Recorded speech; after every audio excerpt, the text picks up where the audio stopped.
odeeffannoo biyya alaatti yoo dabarru waldaan taphattoota professionaalii England badhaasa taphattoota ciccimoo taphataa cimaa bara kanaatiif egaa kaadhimamtoota isaa ifa taaseetii kanneen jiru kanneen keessaa Arsenal waliin waancaa Premier League England kan fudhatan taphattoonni sadis garichatti dabalamanii jiran taphattoota 6 badhaasa kanaaf filataman keessaa taphattoonni sadii Arsenal irraa kan filatamanidha. Arsenal waggaa 22 booda badhaasa waancaa Premier League England milkeeffachuun isaanii argama. Taphattoonni milkaa'ina Arsenaliif gumaachan keessaa Declan Rice, Gabriel gool 29 galchuudhaan Liverpool akka injifatu gargaares egaa kaadhimamuudha. odeeffannoowwan bahan kan isaan mul'isanii Mohamed Salah bara darbe badhaasa kana fudhachuun isaanii argama. akkasumas gooliiwwan 29 dorgommii hundaan galchuudhaan Liverpool bara darbe waancaa Premier League fudhachuun akka fudhatuuf taphataa gargaareedha. amma immoo kaadhimamtoota keessaas tokko ta'uudha odeeffannoowwan bahaa jiran kan isaan mul'isan jechuudha. kanatti immoo Kobe Mainoo Michael Carrick jalatti taphataa gomsa gaarii mul'isaa tureedha. innis kaadhimameetii jira. taphataan Bournemouth taphataan Bournemouth Junior Kruupin taphoota 33 goolii 13 kan galche. akkasumas taphataan dargaggeessa Arsenal Max Dawnman kan Liverpool Rio Nugumowan kaadhimamtoota keessaa jechuudha. kanaaf waldaan taphattoota professionaalii England kun taphattoota kanneen keessaa eenyu kan inni filatu kan jedhu kan eegamudha. badhaasa kanaaf kanneen kaadhimamanidha. taphattoota dargaggootaaf kan kaadhimaman duratti kan kaase Junior Krupp akkasumas immoo Max Dawnman fi Rio Nugumowan taphattoota dargaggoota bara kanaatiif kanneen kaadhimamanidha jechuudha. kanatti immoo Cherki fi Nico Reed badhaasa taphattoota dargaggootaatiif kanneen kaadhimamanidha jechuudha.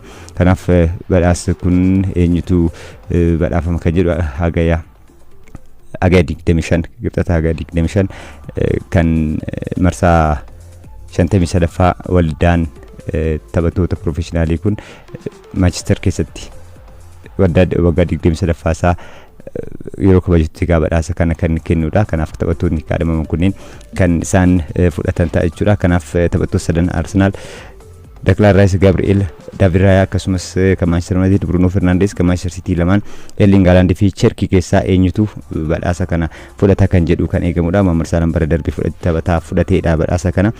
dargaggoota irratti immoo Cherki, Nico Reed akkasumas immoo Kobe Mainoo, Junior Krupp fi Max Dawnman kan Rio Nugumowan illee taphattoota kaadhimamanidha jechuudha. gara odeeffannoo Liverpool wal qabateetti yaada barruuti. Liverpool Andooni Iroola iddoo Arne Slot buustaniin leellifamaa turanidha. kilaboota garagaraatti barbaadamaa turuun isaanii hatama. Liverpool gara Anfield Roaditti fudhateetii jira. Leensaan kun Bournemouth sadarkaa jaffaan akka xumuru gargaaraniitii jira. Hirmaannaa dorgommii Awurooppaa akka argatu leensaa gargaaranidha. taphoota 18 osoo hin mo'atamin imalli Bournemouth bara kana taasisu immoo milkaa'ina isaaniitii keessatti kan eeramudha. Bournemouth keessatti milkii argatan xiqqaa ta'us Anfield Roaditti garuu raajii hojjetu isaanirraa eegama. egaa garee waancaaf morkatu kan isaan leensanii erga Liverpool bara waggaa tokkoon dura waancaa erga fudhatee bara kana sanii gad qabxii 24 kan inni galmeessee ga'umsa gadaanaadha kan inni ture. gaar sadarkaa 5ffaan xumuruu isaanii argama. kun immoo hari'amuu Arne Slootiif sababa kan ta'e. Liverpool bara dorgommii xumurame kana dorgommii hundaan yeroo 20 kilaba mo'atameedha. erga 1992-93 as gadaanaa kan inni ture. amma immoo leensaan Andooni Iroolaan Liverpool ga'umsatti deebisuuf hojii guddaatu isaanirraa eegama. hanga hagaya 22 Premier Leaguein eegalutti waan hedduu hojjetuuf garee isaanii qopheessuu ofiis qopheessutu isaanirraa eegama jechuudha. bara darbe goolii 53 kan Liverpool keessummeesse Premier League Englandin gubbaa dhaabbateerraa goolii 20tu itti gale peenaalitii dabalatee jechuudha. kun immoo liigota gurguddoo Awurooppaa keessatti lammaffaadha goolii hanga kanaatti keessummeessu jechuudha. kanaaf kanas itti sarrattis fooyyessutu isaanirraa eegama. garicha fooyyessuudhaaf bara dorgommii dhufuutiin morkataa cimuu taasisuudhaaf xiyyeeffannoo isaanii inni guddaan kan jechuudhaan miidiyaaleen baasaa jiran taphattoota ittisaa haaraa dabaluudhaan ittisa garichaa fooyyessutu irraa eegama. keessattuu Ibrahima Konaateen kilabicha gadhiisuu wal qabate eenyuun fiduu eenyuun bakka buusuu kan jedhu kan eegamudha. akkuma argamu Alexander Arnold gara Real Madrid erga imalee booda bara darbe ittisni Liverpool laafuun isaanii hatama. amma immoo Ibrahima Konaateen kilabicha gadhiiseetii kan inni jiru. kanaaf eenyutu eenyuun gara kilabichaa fidaniitti isaanii cimsan kan jedhu kan eegamudha. Taphattoonni dargaggoonni garuu akka filannootti Liverpool qabu jira. Jeremii Jaquet Giovanni Leoni fi kanneen biroos jechuudha. Kanaaf taphattoota kanneen keessaa jaalatti fayyadamu taphataa isaa cimaa biroo fiduu kan jedhu kan eegamudha. Goolii eegaa Alisson Beekers gara kilabichaatti deebisuuf akka fedhanis miidiyaaleen gabaasaatti jiru. Egaa lammiin Biraazil Beeker Juventus keessatti akka hin barbaadamnedha kan himamaa jiru. Kanaaf Liverpool hanga bara 2027 walii galtee Alisson dheerisuudhaan gara Liverpool waliin tursiisuu akka barbaadudha kan eegamu. Ergisaan egaa Juventusiif taphachaa kanneen turedha taphataan kun. Egaa kanaaf eenyu wajjin eenyu gara kilabichaatti ganna kana fiduu kan jedhus kan eegamudha. Curtis Jones fi Joe Gomez fuuldureen isaanii hin beekamne. Kanaaf Aroolaan taphattoota kanneen waliin mari'achuudhaan bara dhufu Liverpool keessatti ni fayyadamu immoo ni geggeessu kan jedhus kan eegamu. Sarara fuulduraatiin taphattoota hanga paawundii miliyoona 320.5 Liverpool bara ganna darbee bitate kana itti fayyadamuun leensaa haarawaa kanarraa kan eegamudha. Alexander Isak, Florian Wirtz fi akkasumas Hugo Ekitike qindoomina akkamii akka uuman taasisu kan jedhu kan eegamudha. Mohamed Salah gadhiisuun isaanii hatama.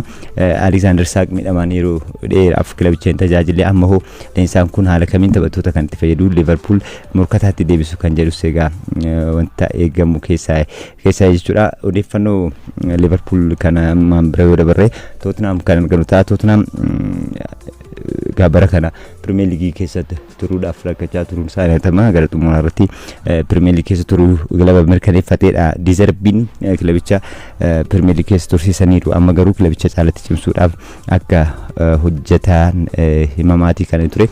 Andy Robertson taphataa Liverpool kan ture mallatteessifachuun dhagameetii kan jiru. Liverpool taphataa kana fudhachuudhaaf walii kan inni gale. Robertson Liverpool akka gadhiisu xumura dorgommii kanatti beeksisee geggeessanis taasifamuun isaanii argama. Andy Robertson Liverpool bara 2017 ture Liverpoolitti kan inni dabalame. Ergasiis kilabichaafis gumaachaa guddaa taasisaa taphataatu kilabicha akka turuuf gargaaraniitu jiru. Ammoo kilabicha caalatti cimsuudhaaf taphattoota ganna dhufu mallatteessifachuu danda'an jedhaman keessaa taphataan Brighton taphataan ittisa jidduu Jan Paul van Heek xiyyeeffannoo isaanii ta'uunis himamaatii kan jiru. Savinoon Manchester City irraa fudhachuu akka barbaadanis miidiyaaleen gabaasaa jiru. Lammii Argentina taphataa Brighton Marco Senesi fudhachuuf illee Dizerbiin akka barbaadanidha kan himamaa jiru. Kanaanis egaa kilabicha caalatti cimsuudhaaf hojjechaa jiraachuu isaaniitii kan eegamu jechuudha. Akkuma yaadan taphattoota isaan barbaachisu fudhachuudhaan Tottenham caalatti cimsanii bara dhufu dorgomaa cimaan taasisuu kan jedhu kan yeroo deebisu ta'a jechuudha. Crystal Palace immoo leensaa iddoo Oliver Glasner buusu argachuudhaaf marii leensaa kilaba France Lens Per Saga waliin taasisaa jiru itti fufeetii kan jiru. Sagaan kilaba France leensuudhaan bara jalqabaa xumuruu taasisaniitii kan isaan jiran. Kanaatti immoo waancaa kilaboota France injifataniitii kan isaan jiran. Kanaaf leensaa kan gara kilabichaatti fiduudhaaf marii irra jiraachuu Crystal Palace himamaatii kan inni jiru. Oliver Glasner waliin gargar ba'uun isaanii ittiin leensaa kun gara kilabichaatti fiduudhaaf hojjechaa jiraachuutu kan gabaafame. Frank Lampard, Dino Tippumor akkasumas Kieran Makin leenjistoota biroo kilabichi barbaadaa jiru ta'us himamaatii kan jiru. Miidiyaaleen kan isaan gabaasaa jiran. Thomas Frank immoo leensaan duraanii Tottenham gara hojii leenjisaa deebi'uudhaaf wanti isaan muddu akka jiree fi tasgabbiidhaan fuulduree isaanii akka ilaalan himamaatii kan inni jiru. Kanaan alatti odeeffannoo jijjiirraa birootiin jechuudha.